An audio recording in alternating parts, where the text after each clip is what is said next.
I'd like to go over to the listening guide number 16 on page 89, Bloom Dito, which features Charlie Parker and Dizzy Gillespie.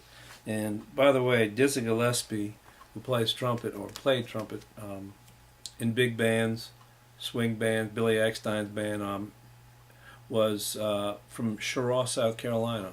And I'm about to read an interview with him. I haven't read it yet, but if I see anything, I'll go ahead and, if I hear anything interesting, I'll go ahead and relay that on to y'all. I thought that was interesting. A very generous musician, good-natured, always smiling, just a heck of a trumpet player and improviser, and also an innovator in several ways. But of course, Charlie Parker was the innovator. He was the big influence. They played together at after-hour jam sessions. It's important for you to know that. This music was not, it's called bebop. And by the way, let me put this up here. You can see as I focus in on this that we have a chart here. 1920s, 30s, New Orleans, Chicago, and traditional 30s and 40s swing big bands. We're here in the mid-40s through the early 50s with bebop. And it's important to know that this music, as I was about to say, was not created for any commercial purposes. It was not very popular. It's more like important as art music, really. When I say art music, what I mean is it's for listening, not for dancing. It's too fragmented. It's too fast to dance to. It's very intellectual music. It's music to be studied in some universities, some jazz programs throughout the nation. There are still students that rigorously study this music, and to see how Charlie Parker, Bird was his nickname, how he developed the style. And let's see some of the characteristics. Well, first of all, the book talks about the after hours.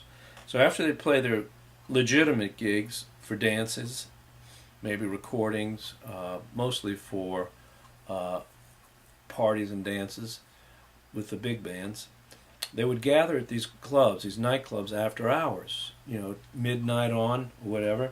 And these late night jam sessions provided a venue for experimentation and creative exploration.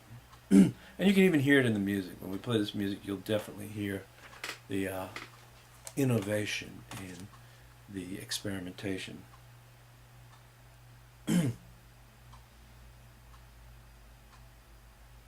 So these are jam sessions. During World War II, people had less time and money for dancing and entertainment. Gasoline was rationed, restricting travel, and many men had gone to war, making it more difficult for band leaders to find the needed musicians. Now, the big bands still were very popular and still played in, like we said, legitimate gigs, but more and more club owners were hiring smaller groups, the combos that we were talking about, one man on a part, one trumpeter, one sax, and a rhythm section, which would incorporate a piano, drums, bass, or a guitar, drums, bass. Banjos were out. In fact, electric guitar starting to make its way into the musical world at this point, although we won't hear any electric guitar yet. But it is beginning with Charlie Christian. Now, it's important. Look at this comment that the book makes about things that are non-musical, extra musical things. The war, World War II, for one thing. Economic restrictions, not as much money, men going off to the war, rationing, gasoline rationing. Times were different. This is a perfect example of context. What happens when life changes all around? What happens when the people's lives are dramatically altered? Well, the music, as we said, is a mirror. It mirrors that. So bebop, combo jazz, reflects that change to a degree. Jazz, as we said, became more intellectualized, and it was more experimental. Let's listen to a little bit of this bebop that we're talking about here.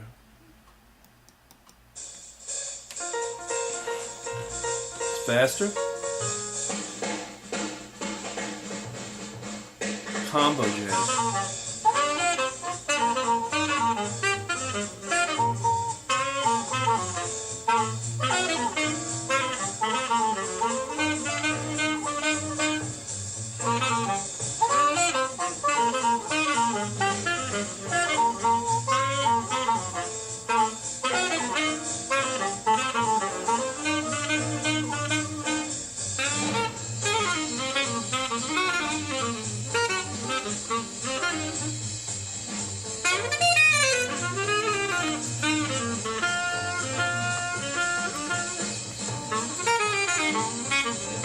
Now let's turn it down for a moment so I can comment on what you're hearing.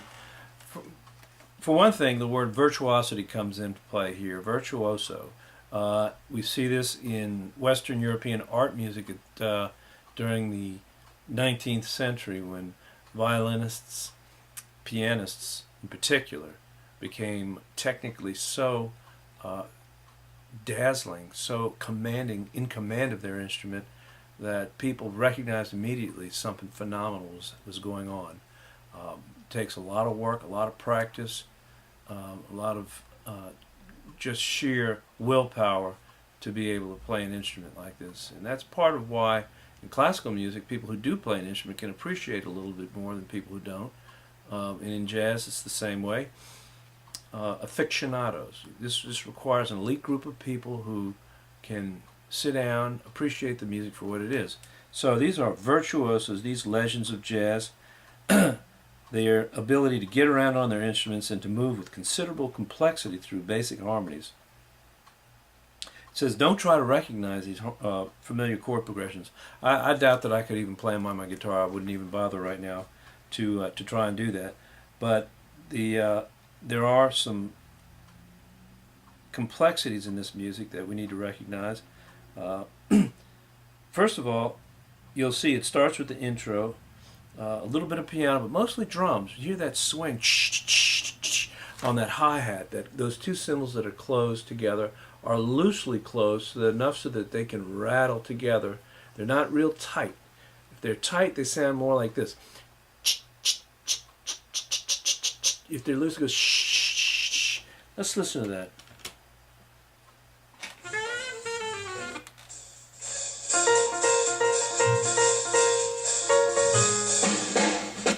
And of course a fill.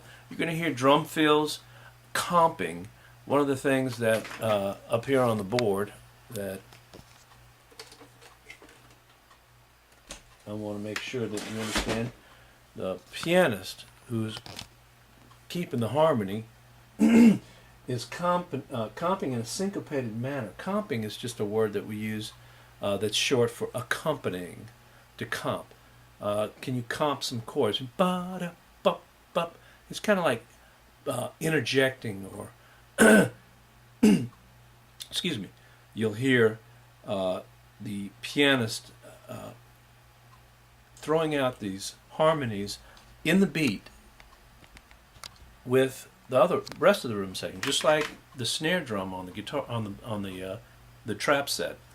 Listen to the sound. See if we can concentrate on the drums and the piano here.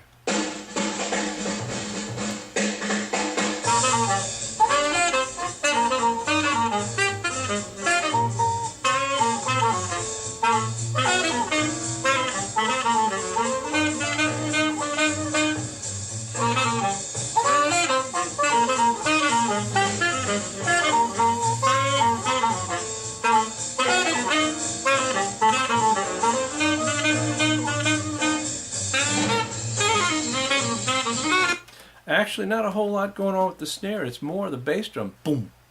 You'll hear the bass drum coming in once in a while. Boom. You'll hear piano keeping those basic harmonies. Ba-da-dum, da-dum. Slow harmonies moving in the background while the drums keeping the time on the hi-hat.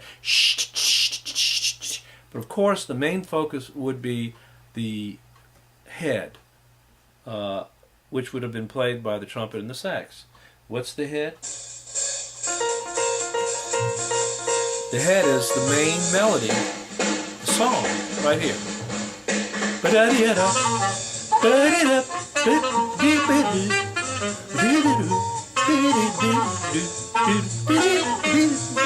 Yeah, it's herky jerky. The head is fragmented.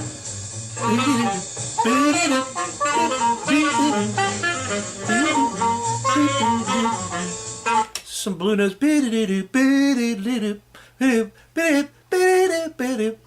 It's very, very fragmented and sparse, very creative. And then you hear, as you move on into the music, a solo, sax player. Charlie Parker's going to improvise.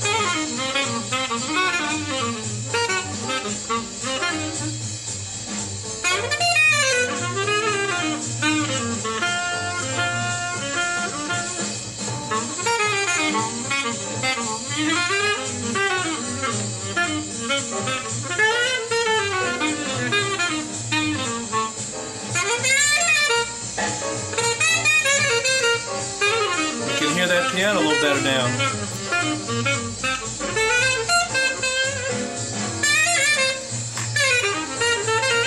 Now they finish out the chorus, and he takes another chorus, starting again.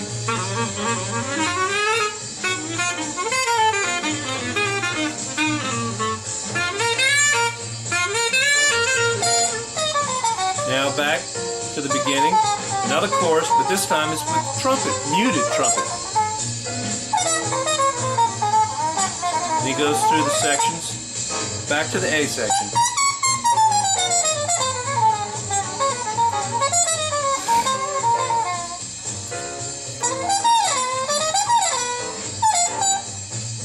Now the B section.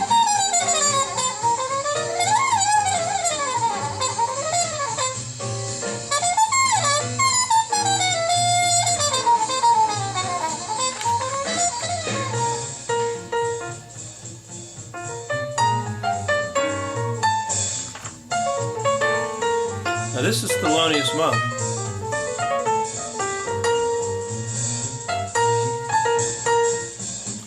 Bass player, drummer, keeping it together, keeping that rhythm driving. Improvisation. Drum solo.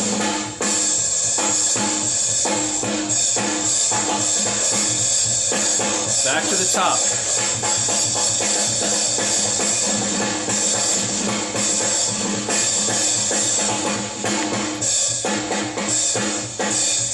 And that bass drum.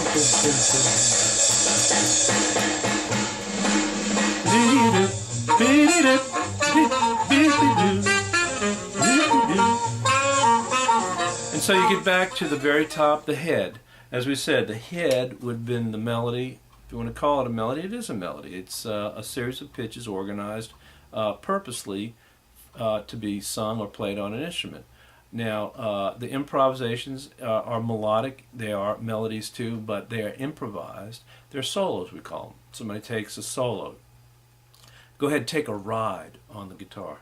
Go and take a solo on the sax to improvise. But the head is not improvised. The head is written out or it's memorized and agreed upon ahead of time so that the two musicians who are playing lead, the trumpet and the saxophone, in this case, sax player, alto sax player, and the trumpetist, Charlie Parker and Dizzy Gillespie, have agreed what they're going to play. And they play it together, and that's the form of the piece, the head. Okay? So that does it for bebop. There is an example of Round Midnight, which I had to play for you guys.